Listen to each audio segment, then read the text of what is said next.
네, 다시 인사드리겠습니다. 안녕하세요.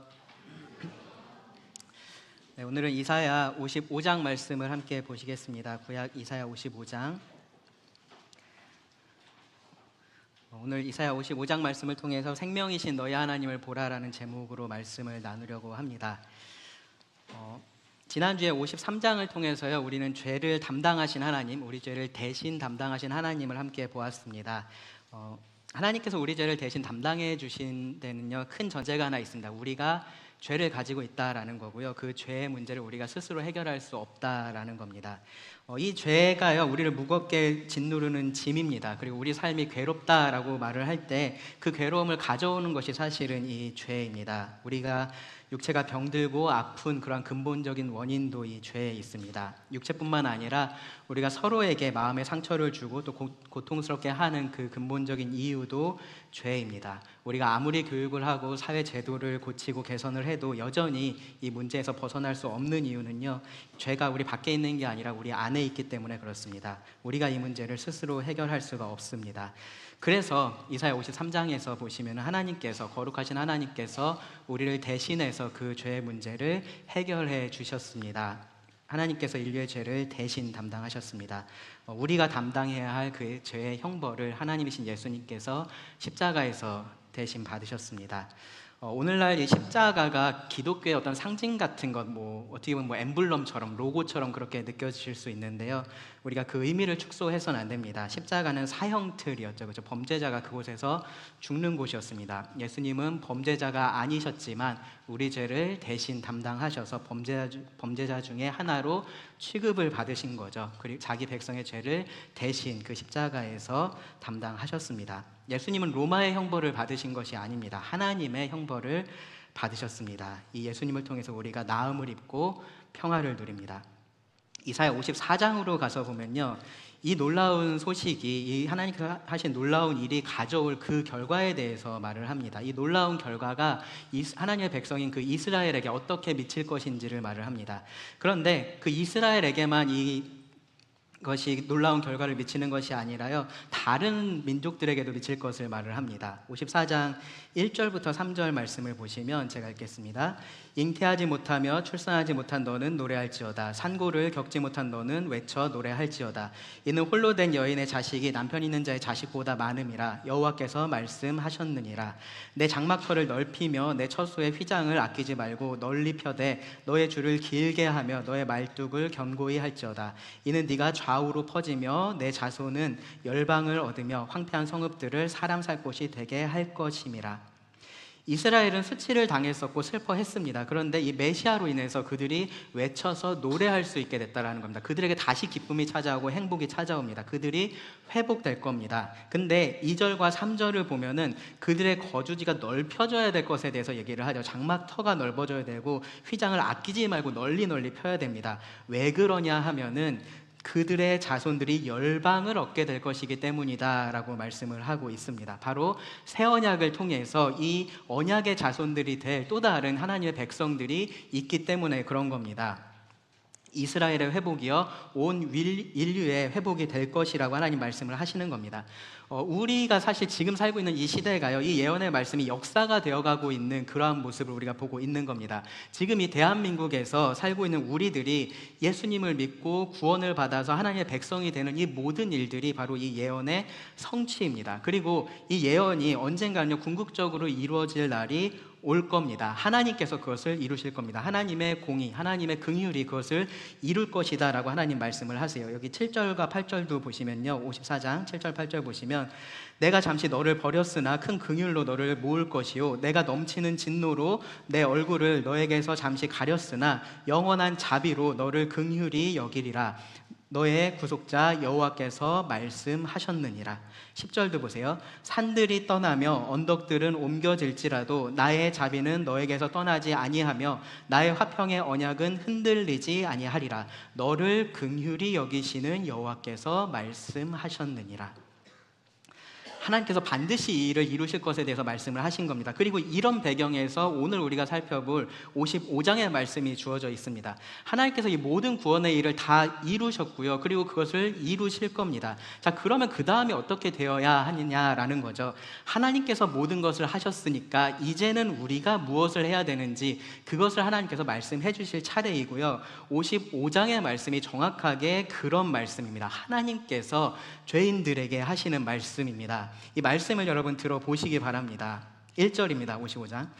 오호라 너희 모든 목마른 자들아 물로 나아오라. 돈 없는 자도 오라. 너희는 와서 사 먹되 돈 없이 값없이 와서 포도주와 젖을 사라. 너희가 어찌하여 양식이 아닌 것을 위하여 은을 달아주며 배부르게 하지 못할 것을 위하여 수고하느냐. 내게 듣고 들을지어다. 그리하면 너희가 좋은 것을 먹을 것이며 너희 자신들이 기름진 것으로 즐거움을 얻으리라.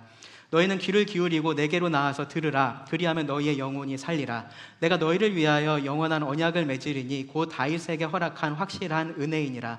보라, 내가 그를 만민에게 증인으로 세웠고 만민의 인도자와 명령자로 삼았나니 보라, 네가 알지 못하는 나라를 네가 부를 것이며 너를 알지 못하는 나라가 너에게로 달려올 것은 여호와 너의 하나님 곧 이스라엘의 거룩하신 이로 말미암음이니라. 이는 그가 너를 영화롭게 하였느니라. 너희는 여호와를 만날 만한 때에 찾으라. 가까이 계실 때 그를 부르라. 악인은 그의 길을, 불의한 자는 그의 생각을 버리고 여호와께로 돌아오라. 그리하면 그가 긍휼히 여기시리라. 우리 하나님께로 돌아오라. 그가 너그럽게 용서하시리라. 이는 내 생각이 너희의 생각과 다르며 내 길은 너희의 길과 다름이니라. 여호와의 말씀이니라. 이는 하늘이 땅보다 높음같이 내 길은 너희의 길보다 높으며 내 생각은 너희의 생각보다 높음이니라. 이는 비와 눈이 하늘로부터 내려서 그리로 되돌아가지 아니하고 땅을 적셔서 소출이 나게 하며 싹이 나게 하며 파종하는 자에게 종자를 주며 먹는 자에게는 양식을 줌과 같이 내 입에서 나가는 말도 이와 같이 헛되이 내게로 되돌아오지 아니하고 나의 기뻐하는 뜻을 이루며 내가 보낸 일에 형통함이니라.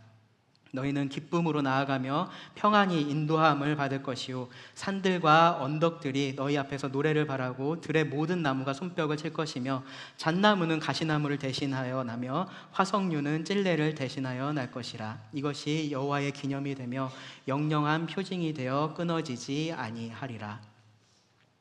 하나님께서 죄인들을 책망하고 다그치고 위협하실 수도 있으셨습니다. 그런데 지금 이 말씀을 보면요, 그렇게 하지 않으시죠. 하나님은 정말로 부드럽게 그들을 부르십니다. 그들을 초대하십니다. 하나님의 구원으로, 하나님의 생명으로, 참된 삶으로, 영생으로 그들을 부르십니다. 근데 그렇다고 해서 와주면 좋지만 못 오면 어쩔 수 없지, 그런 메시지가 이 초대 안에 있지는 않습니다. 이 초대는요, 반드시 응해야만 하는 그러한 초대입니다.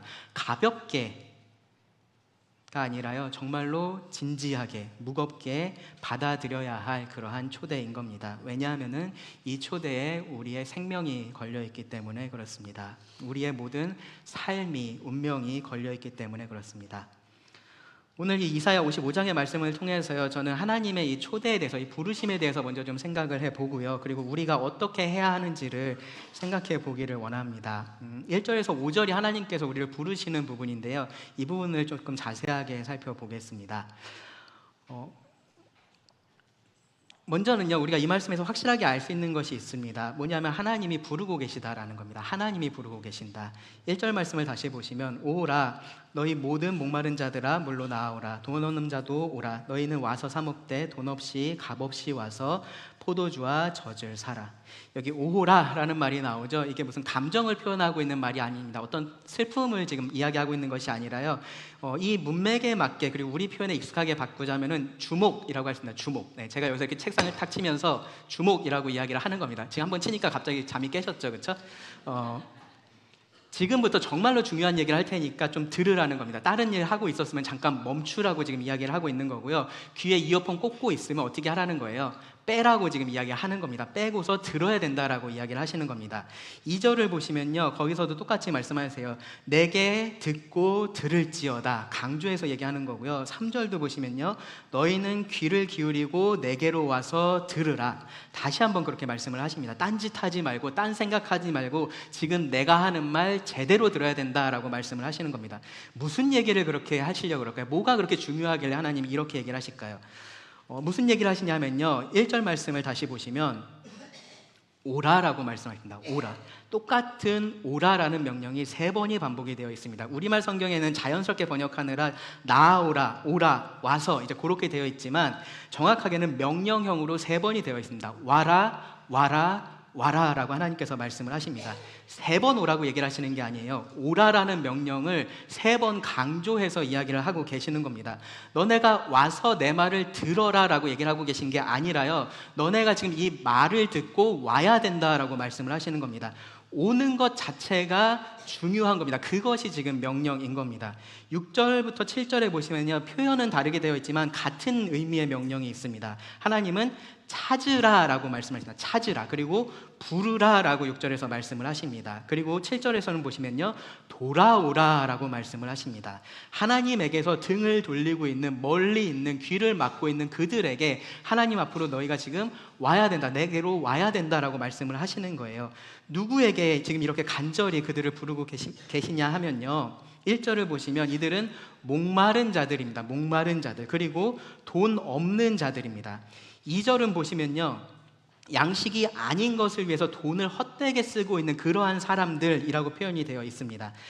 이 표현이 문자 그대로의 의미가 아니다라는 것은 3절에서 그것이 확실하게 드러나는데요, 너희는 귀를 기울이고 내게로 나와 들으라, 그리하면 너희의 영혼이 살리라 라고 말씀을 하세요. 지금 하나님은 영적인 것을 이야기를 하고 계신 겁니다. 영적으로 목마른 자들, 영적으로 파산한 자들, 영적으로 돈을 헛된 데 쓰고 있는 자들, 그들에 대해서 지금 말씀을 하시는 겁니다.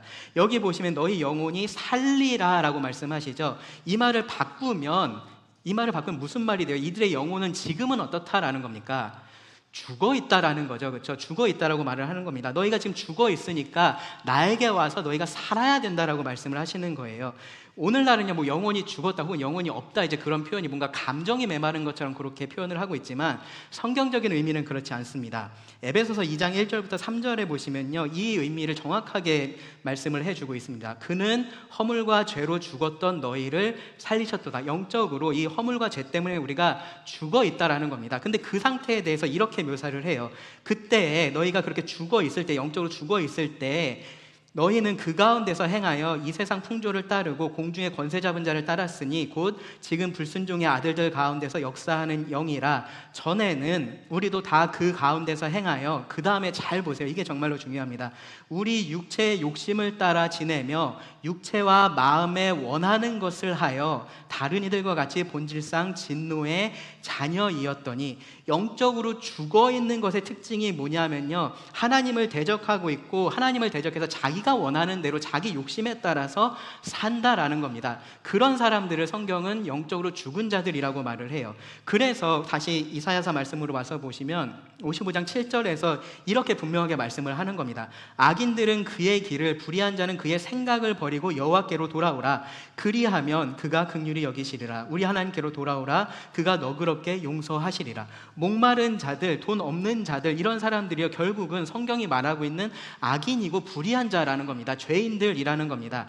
이 말은요, 여러분 오해하지 마셔야 돼요. 성경에서 악인들, 죄인들, 불의한 자를 말할 때 그 생각에서 계속해서 못된 생각만 하고 있고 나쁜 짓 할 것만 계속해서 궁리하고 있고 실제로 그런 일을 하고 있는 그런 사람을 말하는 게 아닙니다. 사실 성경이 말하는 죄인을 그런 의미로 생각을 하고 받아들이기 때문에 성경이 말하는 복음도 귀에 들어오지 않는 경우가 정말로 많습니다. 일단은 죄인이라고 하니까, 나한테 죄인이라고 하니까 기분이 나쁘죠, 그렇죠? 실제 죄인한테 죄인이라고 해도 기분이 나쁜데 나는 스스로 죄인이라고 생각해 본 적도 없거든요. 근데 나한테 자꾸 죄인이라고 하고 악인이라고 하고 불의하다라고 하니까 이 말이 듣기가 좋지 않습니다. 그러니까 복음이 귀에 들어오지를 않는 거예요. 근데 성경이 말하는 죄인은요, 그런 사람들이 당연히 포함이 되겠지만 그런 사람들만 의미하지 않는다라는 겁니다. 우리가 볼 때 정말로 선하고 정말로 의로운 사람도 성경이 말하는 죄인입니다. 왜냐하면 성경은 방금 전에 읽었었던 에베소서 2장 1절부터 3절에서 말하고 있는, 묘사하고 있는 그런 사람을 죄인이라고 말하고 있기 때문에 그렇습니다. 하나님을 인정하지 않고 자기 생각대로, 자기 길대로 그것이 옳다라고 생각하고 살아가는 사람들입니다. 그 생각이 창조주이신 그 하나님을 대적해서 높아져 있는 겁니다. 그래서 하나님께서 원하시는 길이 아니라 자기가 원하는 길로만 행하는 그런 사람이 악인이고 불의한 자들입니다. 우리가 이사야 53장에서 그런 사람에 대해서 이렇게 표현한 것을 봤습니다. 우리가 다 양 같아서 그릇 행하여 각기 제 길로 갔다. 그것이 죄인들의 상태인 겁니다. 그래도요, 그게 뭐가 문제냐라는 생각이 들 수 있습니다. 뭐 내가 성경이 말하는 그런 죄인이라는 거 알겠는데 그게 뭐가 문제냐라는 거죠. 내가 남에게 그렇게 살라라고 말하고 있는 것도 아니고 그냥 내가 내 삶을 그렇게 살겠다는데 그게 뭐가 문제냐라고 생각을 합니다. 내가 그렇게 해가지고 다른 사람에게 크게 피해주면서 살고 있는 것도 아닌데 하나님이 무슨 권한으로 무슨 기준으로 나를 죄인이라고 하고 악인이라고 하고 그래서 내가 심판받아야 한다라고 말할 수 있냐라는 생각이 든다라는 겁니다. 하나님이 볼 때 내가 죄인이라고 해도 어차피 그것조차 내가 사는 내 삶인데 하나님이 무슨 상관이 있냐라고 생각할 수도 있습니다. 사춘기 자녀들이 혹은 뭐 다 큰 자녀들도 그럴 수도 있는데 사춘기 자녀들이 그런 얘기들을 가끔씩 많이 한다라고 해요. 부모의 잔소리에 대해서 이런 식으로 얘기를 하는 겁니다. 내 인생 내가 사는 건데 엄마 아빠가 무슨 상관이냐. 네. 엄마 아빠 집에서 살면서 그런 이야기들을 합니다. 그렇죠? 엄마 아빠가 주는 밥을 먹고 그런 이야기를 합니다. 엄마 아빠가 주는 돈을 가지고 자기가 좋아하는 옷을 사고 자기가 좋아하는 친구를 만나고 자기가 좋아하는 영화를 보고 자기가 좋아하는 휴대폰을 사고 통신비도 그 돈으로 내면서 엄마 아빠가 내 인생에 무슨 상관이냐라고 이야기를 합니다. 그런 말을 들으면 이 부모의 마음이 찢어집니다. 왜 그렇죠? 그동안 들인 노력이 아까워서 그렇죠. 네. 내가 이런 소리 들으려고 그동안 내가 힘들게 그때 직장에 가서 그렇게 일을 하고 모진 수모를 겪으면서 이렇게 살아왔나 그런 생각이 들어서 그렇죠. 그런가요? 아니죠. 네, 그렇지 않습니다. 그런 사람은 포주예요. 그런 사람은 부모가 아닙니다. 아까워서 그런 게 아닙니다. 부모는요, 자녀를 사랑해서 그들이 잘못되어 가는 것을, 잘못된 길을 가는 것을 그냥 보고 있을 수가 없어서 그러한 이야기들을 하는 겁니다. 그들이 듣기 싫어하는 말을 일부러 그래서 하는 거예요. 듣기 싫어하는 거 압니다. 이런 얘기 하면은 제가 싫어할 거 알아요. 근데 그렇게 살아가는 것이 잘못이라는 것을 알기 때문에 그냥 보고 있을 수가 없어서 싫은 소리를 하는 겁니다. 부모는요, 자녀의 진정한 행복을 바랍니다. 그런 행복에서 자녀가 멀어지는 모습에 그 마음이 찢어지는 겁니다. 만약에 창조주이신 하나님이 우리를 창조하시고 나서 그냥 알아서 살게 두신 분이라면요, 우리가 그렇게 이야기해도 상관없습니다. 하나님 나하고 상관없어요. 나한테 생명을 주신 건 고마운데 내 삶은 그냥 내가 살아갈게요. 그렇게 이야기해도 아무런 상관이 없습니다. 만약에 하나님이 사람을 창조해서 그냥 그 필요에 맞게만 쓰시려고 이용하려고 그렇게 우리를 창조하신 거면요, 그러면 하나님도 우리의 행복 같은 거 신경 쓰지 않을 겁니다. 우리가 그냥 기능만 잘하면 되는 거예요. 신경 쓰지 않을 겁니다. 근데 하나님 그렇게 하지 않으신 겁니다. 하나님은 우리를 그냥 그렇게 두시기에는 우리를 너무나 사랑하신 겁니다. 하나님은 창조주이시지만 동시에 또 아버지이기도 하시기 때문에 그렇습니다. 그래서 하나님은 우리가 생명이신 하나님을 떠나서 이 죽음의 삶을 사는 것을 그냥 보고 있을 수가 없으신 겁니다. 복의 근원이신 그 하나님을 떠나서 행복하지 않게 불행하게 자신을 파멸로 몰고 가는 그러한 삶을 살고 있는 것을 하나님께서 그냥 두실 수가 없으신 겁니다. 그래서 하나님이 죄인들을 부르시는 겁니다. 사랑하는 자들을 하나님께서 부르시는 겁니다. 그런데 정작 그러한 부르심을 받는 자들은요, 사실 우리도 마찬가지인데 마치 부모와 함께 있으면 불행하다고 생각해서 집을 뛰쳐나가는 그러한 자녀하고 같아요. 집 밖에 나가면 뭔가 더 큰 행복이 거기에 있을 것처럼 생각하고 뛰쳐나가는 겁니다. 집을 나간 자녀는요, 어쩌면 행복을 찾을지도 몰라요. 그런데 하나님을 떠난 사람은요, 절대로 그곳에서 행복을 찾을 수가 없습니다. 절대로 삶의 참된 만족이나 기쁨을 누릴 수가 없습니다. 그래서 하나님께서 부르시는 겁니다. 그래서 하나님께서 죄인을 우리를 부르시는 겁니다. 그렇게 확실하게 이야기할 수 있는 근거가 어디 있을까요? 1절 말씀을 다시 한번 보시기 바랍니다. 오라 너희 모든 목마른 자들아 물로 나아오라 돈 없는 자도 오라 너희는 와서 사 먹되 돈 없이 값 없이 와서 포도주와 젖을 사라. 여기서요, 하나님은요, 마치 좋은 물건을 팔고 있는 상인처럼 지금 말씀을 하고 계세요. 하나님께서 세 가지를 가지고 계십니다. 뭐를 가지고 계시죠?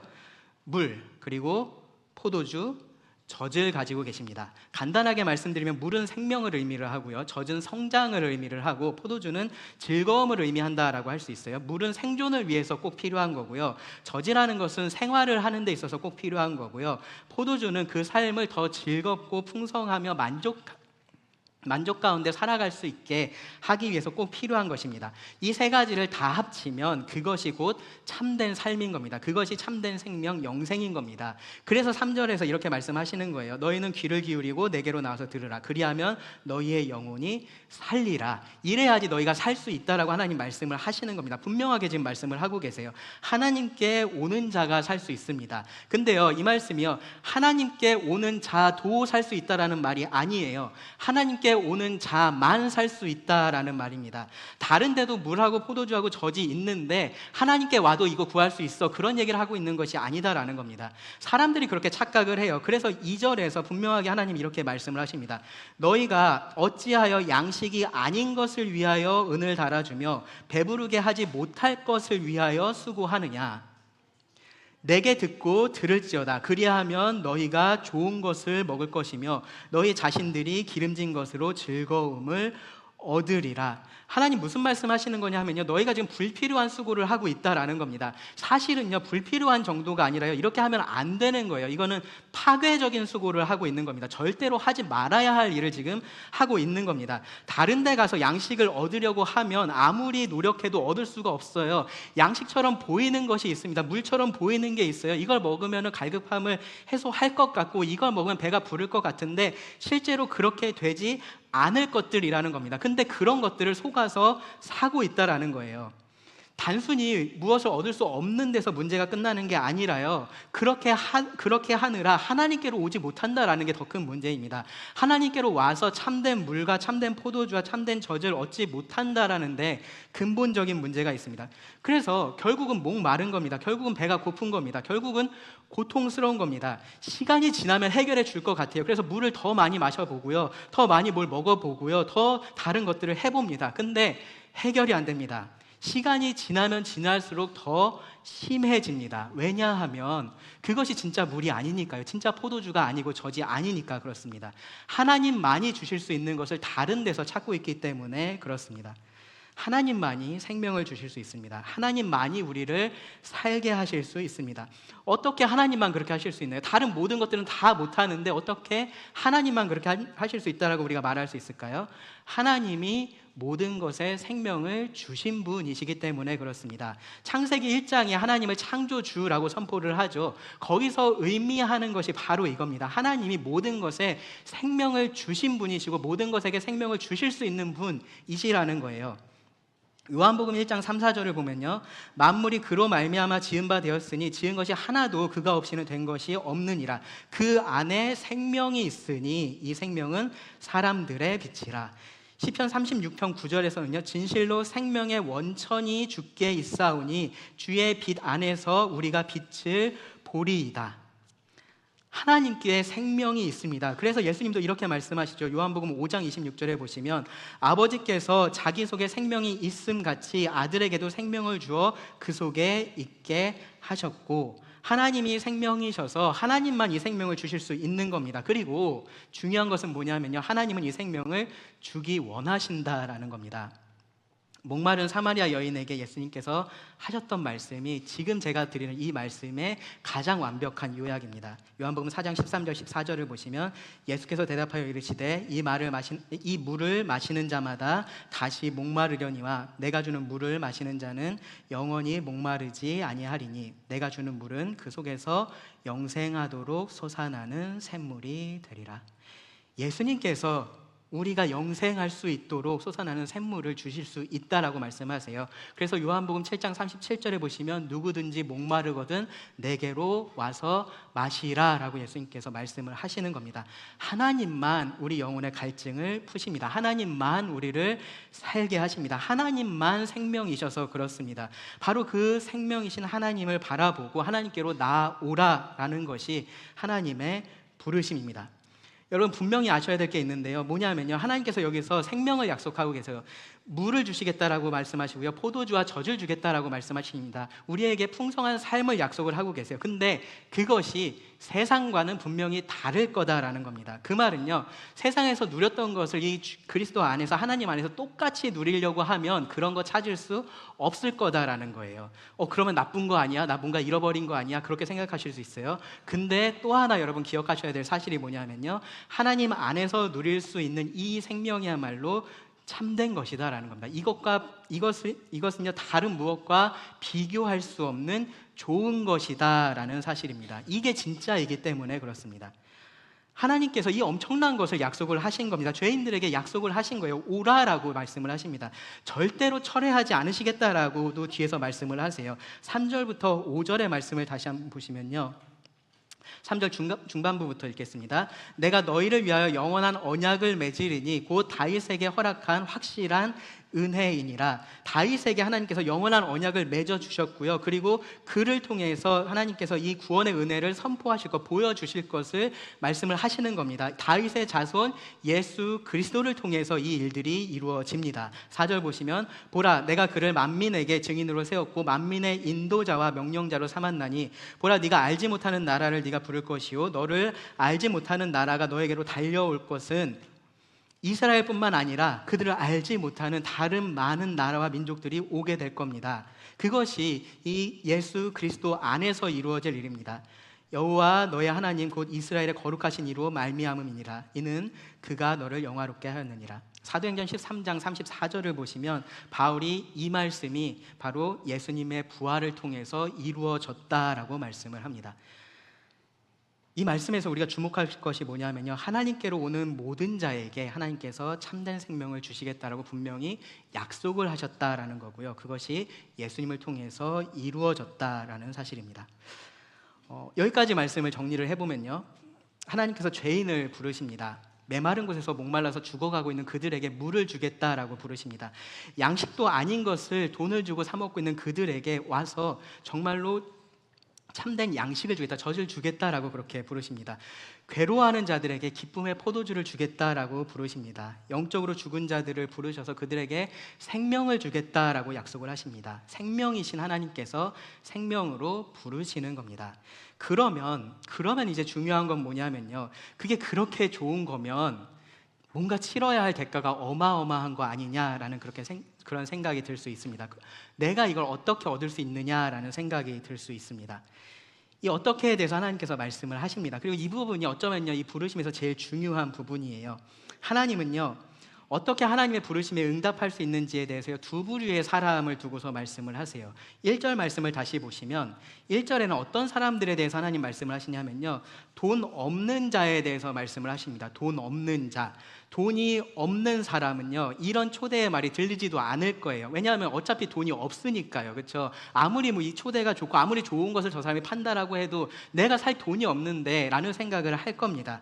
해외에 제가 가끔씩 나갈 때가 있는데, 나가면요 가끔씩 이렇게 명품을 파는 데를 지나다닐 때가 있어요. 지나다닐 때 저는 눈길도 주지 않습니다. 제가 명품을 좋아하지 않는 것도 좋아하지 않는 거지만, 근데 눈길도 주지 않는 제일 큰 이유는 뭐냐면은 어차피 살 돈이 없으니까요. 네, 어차피 살 돈이 없으니까 그게 아무리 세일을 한다고 해도 뭐를 한다고 해도 쳐다보지도 않습니다. 하나님께서 영적으로 그런 자들에게 지금 말씀을 하고 계시는 거예요. 여기서 말하는 돈 없는 자는요, 스스로 죄인이라고 생각하고 있는 그런 사람들입니다. 그 마음이 가난한 사람들입니다. 자기가 스스로 아무것도 할 수 없다라고 생각하고 있는 그런 사람들이에요. 나에게는 소망이 없다라고 생각하는 사람입니다. 어차피 나는 이 세상에서 제대로 살기는 불가능하다라고 생각하는 사람입니다. 하나님의 이러한 부르심은 나 같은 사람을 위한 게 아니라 다른 누군가를 위한 것이다라고 그렇게 생각하고 있는 사람들이에요. 지금의 삶을 좋아하고 있는 건 아닙니다. 이것에 만족하고 있는 건 아니에요. 여기서 벗어나고는 싶은데 자기가 그렇게 할 수 없다라고 생각하는 사람들입니다. 그들에게 하나님 말씀하시는 거예요. 오라 너희는 와서 사 먹되 돈 없이 값 없이 와서 포도주와 젖을 사라. 여러분, 이 말이 무슨 말일까요? 이상하게 들리지 않으세요? 돈 없이 값 없이면 그럼 그건 사 먹는 게 아니잖아요, 그렇죠? 근데 여기 말씀해 보면 너희는 와서 사 먹으라고 합니다. 돈 없이 값 없이 와서 포도주와 젖을 사라라고 합니다. 돈이 없는데 어떻게 사 먹을까요? 이게 무료 급식이면은 가서 그냥 돈 없이 먹을 수는 있겠는데, 돈 없는 사람에게 사 먹으라고 하는 거는 이건 모순이 되는 말이 아니냐, 그런 생각이 들 수 있습니다. 돈이 없는데 어떻게 돈을 지불해서 사 먹을 수 있을까요? 그리고 사 먹는 건데 그게 어떻게 값없이라는 말이 거기에 붙어 있을 수 있을까요? 여러분 가만히 생각해 보세요. 돈 없는 사람이 어떻게 사 먹을 수 있을까요? 방법이 있습니다. 돈 없는 사람이 사 먹을 수 있습니다. 어떻게 하면 될까요? 네, 다른 누군가가 그 값을 대신 지불해주면 그는 사 먹을 수 있습니다. 그러면 나는 돈이 없어도 사 먹을 수가 있는 거예요. 여기 1절 말씀이 분명하게 말씀하고 있는 것, 그리고 하나님께서 우리가 분명히 알기 원하시는 거 뭐냐면요, 하나님께서 우리에게 약속하고 계시는 이 영생, 이 구원이라는 것이 절대로 싸구려가 아니라는 겁니다. 여기서 하나님께서 말씀하고 계시는 건요, 겨우겨우 끼니만 때울 수 있는 그런 무료 급식, 너네 이거라도 먹고 좀 살아봐, 그러한 의도로 하나님께서 주시겠다라고 하시는 것이 아니다라는 거예요. 하나님은 먹고 배부르고 기뻐할 수 있을 만큼 그렇게 값비싼 만찬을 주시겠다라고 말씀을 하시는 겁니다. 돈 없는 사람은요, 정말로 돈 없는 사람은 쳐다보지도 못할 그러한 음식인 겁니다. 메뉴판이 있으면요, 뒤로 넘기면 안 되는 그 음식이에요. 여러분들 비싼 레스토랑 가서 앞에만 보고 뒤에 안 보시죠? 그렇죠? 런치 메뉴만 보시고 뒤에 비싼데 안 보시잖아요. 그 부분 얘기하는 겁니다. 혹시라도 누가 시키려고 하면 이렇게 손으로 가려야 될 그러한 메뉴를 이야기를 하고 있는 겁니다. 돈 없는 자에게 와서 그런 음식을 먹으라고 얘기를 하고 계시는 겁니다. 그냥 배만 채워주는 게 아니라요, 정말로 우리를 즐겁게 해줄 그러할 양식을 하나님은 말씀을 하시는 겁니다. 그렇게 할 수 있다라고 하시는 겁니다. 어떻게요? 값이 이미 지불되었기 때문입니다. 언제 지불됐을까요? 언제? 네, 이사야 53장에서 지불이 됐습니다. 하나님이신 예수님께서 죄를 대신 담당하심으로 이 값이 지불이 되었습니다. 치러야 할 대가가 어마어마한 건 맞죠? 그렇죠? 맞습니다. 다만 그 대가가 이미 치루어졌다라는 것이 중요합니다. 그 사실만 알면 됩니다. 그러면 와서 먹을 수 있습니다. 하나님께 나아오지 못할 그러한 죄인이 없습니다. 와서 이미 값이 지불된 그 음식을 먹으면 됩니다. 이것이 하나님의 위대한 초대입니다. 2절 말씀을 보시면요, 2절은 조금 다른 부류의 그러한 사람에 대해서 말씀을 하고 있습니다. 이 사람들은 돈이 있어요. 돈이 있습니다. 문제는 그 돈으로 양식이 아닌 것을, 먹을 것이 아닌 것을 지금 사고 있다라는 거예요. 사실 저는요, 첫 번째 부류보다 이 두 번째 부류가 우리 가운데 훨씬 더 많다라고 생각을 합니다. 오늘날 대한민국에 살고 있는 대부분의 사람들은 이 두 번째 부류에 속해 있는 사람들입니다. 가진 것이 있습니다. 그래서 그것들을 가지고 필요한 것들을 사고 있습니다. 스스로 희망이 없다라고 생각하지 않아요. 여전히 가진 게 있고 내가 뭔가 할 수 있다라고 생각을 합니다. 잘 살 수 있다라고 생각을 해요. 더 잘 살 수 있다라고 생각을 합니다. 지금은 아닌데 앞으로 충분히 괜찮아질 거라고 생각을 하고 있는 겁니다. 완벽하진 않아도 어쨌든 지금 소소한 행복들이 내 삶에 있고 이걸로 충분하다라고 그렇게 생각을 하는 겁니다. 그런 사람들에게 하나님이 안타까워서 하시는 말씀이 2절 말씀입니다. 너희가 어찌하여 양식이 아닌 것을 위하여 은을 달아주며 배부르게 하지 못할 것을 위하여 수고하느냐. 내게 듣고 들을지어다. 그리하면 너희가 좋은 것을 먹을 것이며 너희 자신들이 기름진 것으로 즐거움을 얻으리라. 오늘날 사람들의 문제가 욕심이 많은 거라고 말하는데요, 사실은요 정반대인 겁니다. 사람들은요 더 욕심을 부려야 되는데, 더 가지려고 해야 되는데 그렇게 하고 있지 않은 게 더 큰 문제인 거예요. 더 큰 만족과 더 큰 기쁨을 추구를 해야 되는데 그냥 이 작은 것에, 이 순간적인 것에 만족하면서 살아가고 있는 것, 그것이 더 큰 문제라고 하나님 말씀을 하십니다.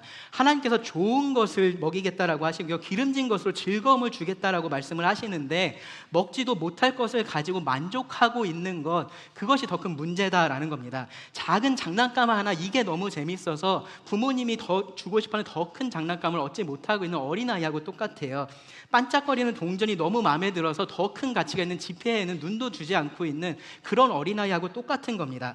어린아이가 그러고 있으면 귀엽죠. 그렇죠? 귀엽습니다. 어떻게 저렇게 순진할 수 있어, 순수할 수 있어, 귀엽습니다. 근데 그 아이가 커서도 똑같이 그러고 있다라고 생각을 해보세요. 그것만 가지고 그러는 게 아니라 삶의 다른 영역에 있어서도 여전히 눈앞에 있는 것밖에 보지 못하고 더 큰 것을 보지 못하고 더 큰 행복을 그가 추구하고 있지 못하다면 여러분 부모로서 어떻게 하시겠습니까? 뭐 개인의 선택의 영역을 존중해 줄 수 있는, 개인의 선택을 존중해 줄 수 있는 그런 영역이라면 뭐 그나마 참을 수도 있어요. 근데 그것이 삶의 질하고 직접적으로 연결되어 있는 문제라면 얘기가 달라집니다. 하나님께서 지금 여기서 하고 계시는 이 말씀은요, 단순히 삶의 질하고만 관련된 문제가 아니라요, 삶 자체하고 관련되어 있는 문제입니다. 그 생명과 관련된 문제를 하나님 말씀하고 계십니다. 가졌다고 생각하고 그것으로 먹고 있다고 생각하지만 실상은 아니기 때문에 그렇습니다. 기뻐하지 말아야 할 것에 대해서 기뻐하고 있고요, 만족하지 말아야 할 것에 대해서 만족하고 있기 때문에 하나님께서 지금 이렇게 말씀을 하시는 겁니다. 예레미야 2장 11절부터 13절을 보시면 하나님께서 이 똑같은 문제를 이렇게 표현을 하셨습니다. 어느 나라가 그들의 신들을 신 아닌 것과 바꾼 일이 있느냐? 그러나 나의 백성은 그의 영광을 무익한 것과 바꿨도다. 너 하늘아, 이 일로 말미암아 놀랄지어다. 심히 떨지어다. 두려워할지어다. 여호와의 말씀이니라. 내 백성이 두 가지 악을 행하였나니 곧 그들의 생수의 근원되는 나를 버린 것과 스스로 웅덩이를 판 것인데 그것은 물을 가두지 못할 터진 웅덩이들이니라. 단순히 다른 것을 찾는 것의 문제가 아닌 겁니다. 하나님을 버리고 다른 것을 찾으면서 거기서 하나님만 주실 수 있는 것을 찾고 있다라는 것이 문제입니다. 하나님을 다른 것으로 바꿔놓고서 그것을 하나님으로 만든 것이 문제입니다. 그게 악인 겁니다. 나를 죽이는 악이 바로 거기에 있는 겁니다. 이들에게 하나님께서 하시는 말씀이 이겁니다. 내게 듣고 들을지어다. 내게 듣고 들을지어다. 제발 좀 들어라 라고 하는 겁니다. 지금 상태로 괜찮다는 생각 좀 버려라 라고 말씀하시는 겁니다. 그 고집과 그 아집, 그 교만을 좀 내려놔라 라고 말씀하시는 겁니다. 행복을 추구하고 싶다면 이 작은 행복, 이 순간의 쾌락에 만족하지 말고 내가 주는 이 참된 행복을 너희가 누려라 라고 말씀을 하시는 겁니다. 그것이 하나님 안에 있습니다. 하나님이 모든 참된 생명의 근원이시기 때문에 그렇습니다. 가졌다라고 생각하는 사람들, 돈이 있다라고 생각하는 사람들에게 하나님께서 이렇게 오라라고 하십니다. 이들이라고 그렇게 와서 자기 돈으로 살 수 있는 게 아니에요. 이들 역시 이 하나님의 말씀을 듣고요, 자기 상태를 제대로 봐야 됩니다. 똑같이 가난한 자들입니다. 돈 없는 자들이에요. 그런 자로서 하나님 앞에 가서 하나님께서 주시는 이 은혜를 맛보아야 되는 겁니다. 하나님께서 그렇게 우리를 부르고 계십니다. 자, 그러면 이제 우리가 어떻게 해야 될까요? 부르심에 응답해야겠죠. 그렇죠? 6절부터 13절이 그 말씀입니다. 우리가 어떻게 해야 될지 하나님께서 말씀해 주십니다. 6절부터 보시면요, 너희는 여호와를 만날 만한 때에 찾으라. 가까이 계실 때에 그를 부르라. 하나님을 찾으라고 말씀하세요. 하나님을 부르라고 말씀하세요. 당연히 그렇게 해야 돼요. 사실 여러분, 이 말씀을, 지금까지 들었던 말씀을 가만히 생각을 해보시면요, 이사야 53장, 54장의 말씀을 제대로 여러분 이해하고 계시다면요, 하나님께서 이렇게 부르기 전에 먼저 하나님을 부르는 게 맞습니다.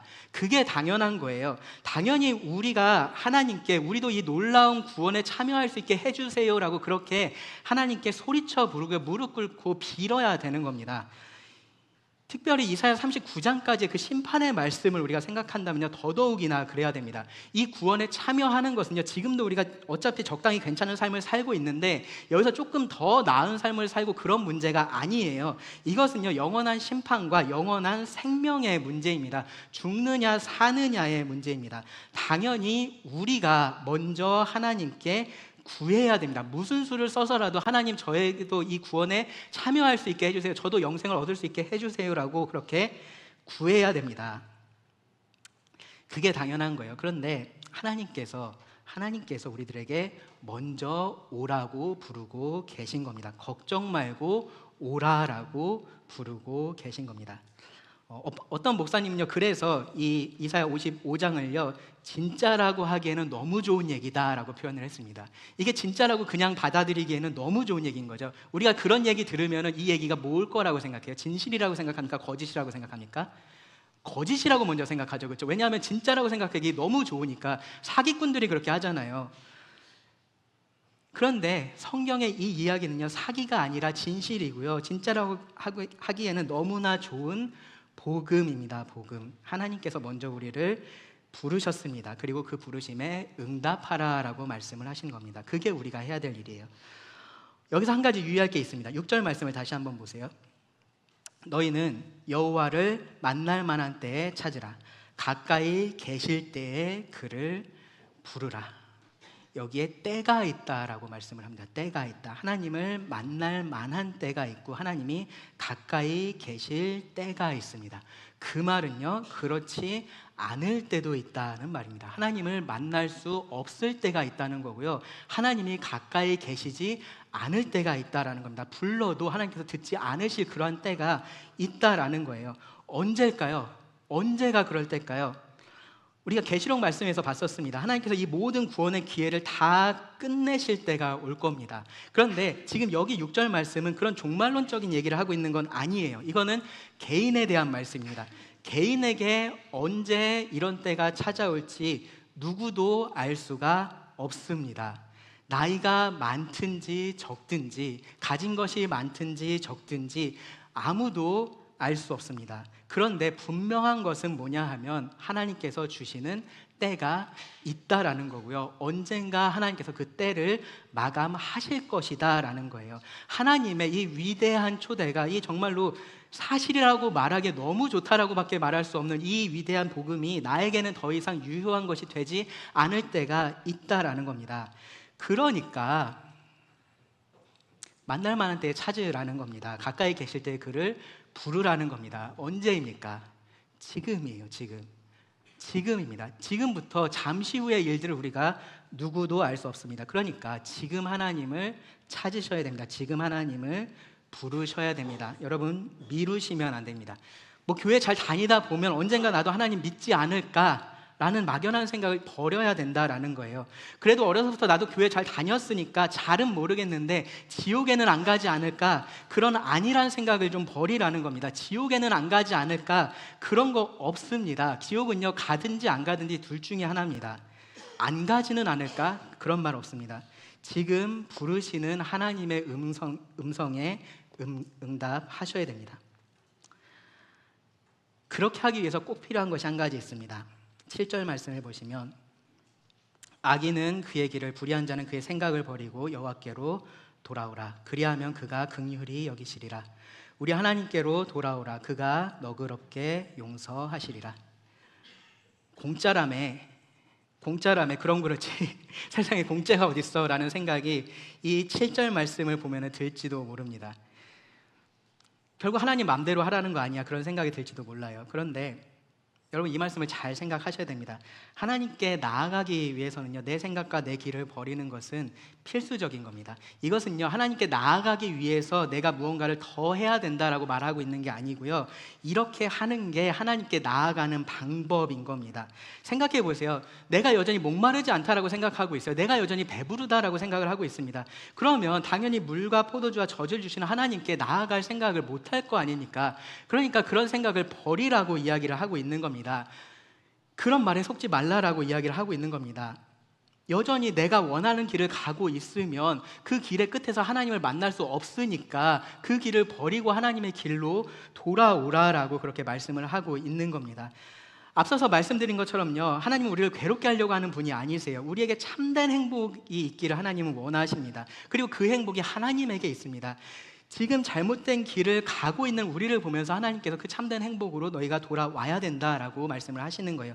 내 생각도 맞고 내 길도 크게 나쁘지 않은 건 아닌 겁니다. 내 생각은 하나님을 대적하는 생각뿐입니다. 내 길은 나를 멸망으로 인도할 뿐입니다. 그 사실을 아셔야 돼요. 나의 가장 큰 적은요, 밖에 있는 게 아니라 안에 있습니다. 내가 바로 나의 가장 큰 적입니다. 그것을 버려야 한다라는 겁니다. 최근에 이제 파리 올림픽이 있었는데요, 거기 몇 가지 이슈들이 있었습니다. 이 자리에서 다 말씀을 드릴 것들은 아닌데, 근데 재밌었던 것은 이런 것들이 지금은 이슈가 되는데 아마도 몇 번의 올림픽이 더 지나가면 이슈조차 되지 않을 그러한 시대가 오지 않을까라는 생각이 저는 좀 들었습니다. 그런데 이제 제가 흥미로웠었던 것은 뭐냐면요, 그런 모든 것들의 근본적인 원인이 어디에 있는지를 그 올림픽에서 보여줬다라는 겁니다. 그 올림픽의 폐막식에서 아주 힘차게 그리고 아주 감동적으로 선포가 됐었습니다. 그 모든 이슈들의, 죄악된 이슈들의 이유가 어디에 있는지가 선포가 됐었습니다. 폐막식에서 불려졌었던 노래 혹시 기억나는 분 계신가요? 네, 아무도 관심이 없으시고 저 혼자만 관심이 있었던 뭐 저도 폐막식을 제대로 보진 않았습니다. 근데 마이웨이라는 노래가 폐막식에서 불려졌다라고 합니다. 마이웨이. 마이웨이 노래 아시죠, 그렇죠? 대부분 아실 겁니다만 어느 정도 이제 연세가 있으신 분들은 더 많이 아실 텐데요. 세계적인 명곡입니다. 본래 프랑스 가수가 불렀던 노래를 이 미국 가수가 다른 가사를 붙여서 불러서 이제 세계적으로 그렇게 유명해진 노래라고 해요. 그래서 이제 프랑스에서 이제 올림픽하고 그 다음에 미국에서 하니까 이제 그런 의미를 담아서 그렇게 했다라고 이야기를 합니다.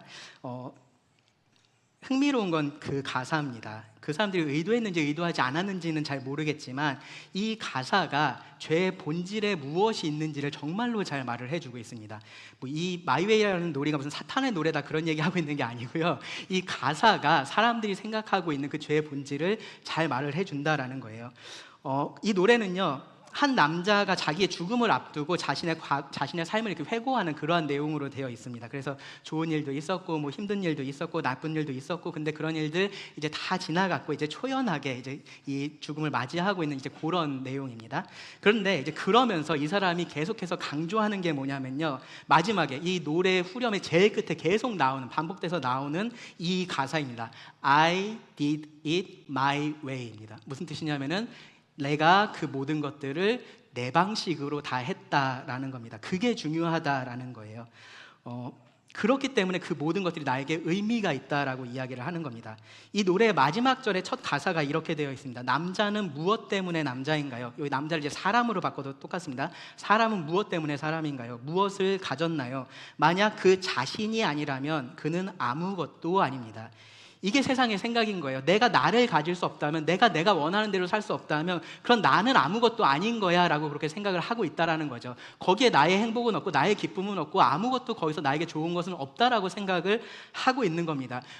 좋은 게 됐든 나쁜 게 됐든 내가 원하는 대로 내 방식대로 해야, 내 생각대로 내 길을 가야 그것이 의미가 있다라고 생각하는 것이 세상이라는 겁니다.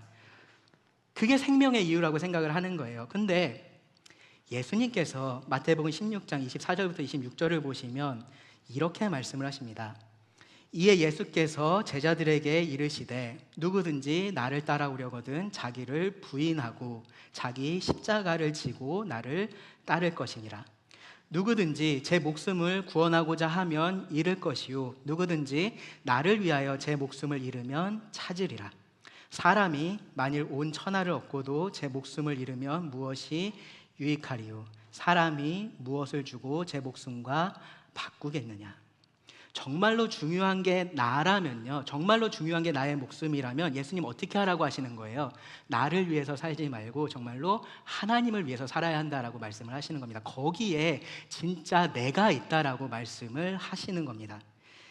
이제 우리가 이 선택의 길에 서 있습니다. 내 생각대로 내 길을 따라서 이 끝에 뭐가 있을지 모를 그러한 삶을 내가 살 건지, 아니면 하나님의 생각대로 하나님의 길을 따라서 참된 영생의 길을 살 건지 선택을 해야 됩니다. 그 선택이 있는 사람들에게 하나님께서 하시는 말씀이 이 말씀입니다. 8절부터 11절을 보시면 이는 내 생각이 너희의 생각과 다르며 내 길은 너희의 길과 다름이니라. 여호와의 말씀이니라. 이는 하늘이 땅보다 높음 같이 내 길은 너희의 길보다 높으며 내 생각은 너희의 생각보다 높음이니라. 이는 비와 눈이 하늘로부터 내려서 그리로 되돌아가지 아니하고 땅을 적셔서 소출이 나게 하며 싹이 나게 하여 파종하는 자에게는 종자를 주며 먹는 자에게는 양식을 줌과 같이 내 입에서 나가는 말도 이와 같이 헛되이 내게로 돌아오지 아니하고 나의 기뻐하는 뜻을 이루며 내가 보낸 일에 형통함이니라. 내 생각이 아무리 맞는 것 같아도 하나님 생각이 맞다라는 겁니다. 여러분 정말로 한번 정직하게 생각해 보세요. 지나온 세월들을 가만히 생각해 볼 때 정말로 내 생각이 맞았는지 내 길이 옳았는지 한번 생각해 보세요. 그 많은 시간 동안에 얼마나 많은 후회를 했는지 여러분 생각을 해 보시기 바랍니다. 그리고 하나님의 생각, 하나님의 길을 생각해 보시기 바랍니다. 이 역사를 통해서 증명된 하나님의 방법을 생각해 보시기 바랍니다. 하나님께서 하신 모든 것들이 헛되이 돌아온 적이 없습니다. 이미 모든 것들이 그대로 다 이루어졌습니다. 성경의 역사가 그것을 증명하고요, 무엇보다 메시아이신 예수님께서 그것을 증명하셨습니다. 내가 바꿀 수 있는 것이 아무것도 없어요. 그런데도 내 생각이 맞다라고, 내 길이 옳다라고 우리가 이야기할 수 있냐라는 겁니다. 마지막으로 12절 13절에서요, 하나님은 끝으로 다시 한번 약속의 말씀을 주세요. 너희는 기쁨으로 나아가며 평안히 인도함을 받을 것이요 산들과 언덕들이 너희 앞에서 노래를 바라고 들의 모든 나무가 손뼉을 칠 것이며 잣나무는 가시나무를 대신하여 나며 화석류는 찔레를 대신하여 날 것이라. 이것이 여호와의 기념이 되며 영영한 표징이 되어 끊어지지 아니하리라. 하나님께서 주시는 그 삶에 기쁨이 있을 것에 대해서, 평안이 있을 것에 대해서 하나님께서 다시 한번 약속하면서 말씀을 해 주십니다. 그리고 13절 말씀을 보시면요, 13절에 가시나무와 찔레가 나옵니다. 가시나무와 찔레. 가시나무와 찔레가 언제부터 이 땅에 솟아나기 시작했습니까? 인간이 죄를 범한 이후부터 그렇게 됐습니다. 그런데 이제 그것이 사라질 것에 대해서 말씀을 하시는 겁니다. 죄로 인한 저주가 사라질 것에 대해서 하나님은 말씀을 하시는 겁니다. 우리에게 생명을 주신 하나님께로 돌아갈 때 우리는 그 참된 생명을 다시 누리면서 살게 될 겁니다. 선택할 수 있어요. 근데 답은 정해져 있습니다. 여러분, 어리석은 선택을 하지 마시기 바랍니다. 하나님께로 돌아가시기 바랍니다. 결과적으로요, 여러분, 생명이신 하나님을 바라보셔야 됩니다. 그래야지 우리가 이 삶을 제대로 살아갈 수가 있어요. 하나님이 생명입니다. 하나님을 떠나서 우리가 삶을 제대로 살 수가 없습니다. 나의 길을 따르고 이 삶을 만족하면서 어쩌면 마무리할 수 있을지도 몰라요. 그런데 그러고 나서 다시 눈을 뜨게 될 겁니다. 그리고 그 순간 모든 게 잘못됐다라는 것을 깨닫게 될 거고요, 그때는 아무것도 돌이킬 수가 없습니다. 절대로 이런 일이 우리들 가운데 없기를 바랍니다. 여러분, 생명이신 하나님을 바라보시기 바랍니다. 하나님께서 약속하신 그 생명이 무엇인지를 보시기 바랍니다. 하나님께서 나에게 그 생명을 주기 위해서 어떤 일들을 하셨는지를 기억하시기 바랍니다. 그리고 더 늦기 전에 하나님께로 돌아오시기 바랍니다. 생명을 얻은 자들, 영생을 얻은 자들은 그럼 이제 다 끝난 건가요? 이제 그냥 얻었으니까 맘대로 다시 살면 될까요? 당연히 아니겠죠. 영생이라는 것, 생명을 의미하지만 동시에 삶도 의미를 하기 때문에 그렇습니다. 그래서 여전히 구원받으신 여러분들도 여전히 생명이신 하나님을 계속해서 바라보시려고 노력을 하셔야 돼요. 왜냐하면요, 우리가 아직은 천국에 가서 살고 있지 않기 때문에 그렇습니다. 아직은 우리가 이 죄악된 세상 가운데 살고 있기 때문에 그렇습니다. 계속해서 우리의 시선을 빼앗으려고 하는 것들이 있습니다. 계속해서 우리에게 만족을 줄 수 있을 것처럼 우리를 속이는 것들이 있습니다. 그래서 우리도 그런 것들을 자꾸 먹고 싶어하는 마음들이 생깁니다. 그러면서 우리가 혼란스럽게 살아갑니다. 이게 정말 하나님께서 말씀하신 그 생명의 삶인지, 이게 영생의 삶인지 잘 모르겠는 거죠. 그전하고 지금하고 그렇게 뭐가 다른지 잘 모르겠는 겁니다. 아직은 우리가 이 땅에 살고 있다는 사실을 알아야 됩니다. 아직은 죄가 우리에게서 완전히 제거되지 않은 그런 세상을 우리가 살고 있습니다. 그래서 우리가 영생을 온전히 누리고 있지 못한 것은 사실입니다. 그런데 여러분 꼭 기억하셔야 될 것은, 그렇다고 해서 예전하고 똑같이 우리가 살아야 된다는 것은 아닙니다. 여러분, 처음에 바라보셨던, 여러분들이 구원을 받기 위해서 바라보셨던 그 생명의 하나님을 계속해서 바라보시면요, 지금 우리의 삶이, 지금 나의 삶이 달라집니다. 생명을 주신 하나님을 계속해서 바라보시기 바랍니다. 계속해서 나의 생각을 버려야 되고요, 나의 길을 버려야 됩니다. 하나님의 생각을 내 안에 채워야 되고요, 하나님의 길을 따라야 합니다. 이 세상에서 이렇게 사는 게 맞나 싶을 때도 있어요. 근데 그때도 이 말씀을 여러분 기억하셔야 됩니다. 내 생각이 너희의 생각과 다르며 내 길은 너희의 길과 다름이라. 네, 이 하나님의 약속은 굳건합니다. 절대로 변하지 않습니다. 그러니까 여러분, 소망 중에 기뻐하면서 살아가시기 바랍니다. 믿음으로 인내하면서 살아가시길 바랍니다. 사랑으로 살아가시기를 바랍니다. 하나님께서 주시는 그 생명을요, 눈으로 볼 수 없는 사람들이 여러분들 주변에 있습니다. 그들에게 여러분들이 이 생명의 풍성함과 기쁨을 보여줄 수 있습니다. 우리가 생명이신 하나님을 바라볼 때 그렇게 할 수 있습니다. 기도하고 말씀 마치겠습니다. 하나님, 또 이 놀라운 부르심의 말씀에 우리가 놀라고 또 감사하게 됩니다. 우리같이 자격 없는 자들을 부르시는 하나님의 은혜에 참 감사를 드립니다. 하나님, 이 말씀이 우리 모두, 우리 각자의 마음속에서 역사하기를 원합니다. 생명이신 하나님을 우리가 모두 바라볼 수 있게 해주시기를 구합니다. 그래서 그 생명으로 나아가고 그 풍성함을 기쁨으로 누릴 수 있게 해주시기를 간절히 구합니다. 들은 말씀을 주님께 의지하며 예수님 이름으로 기도드립니다.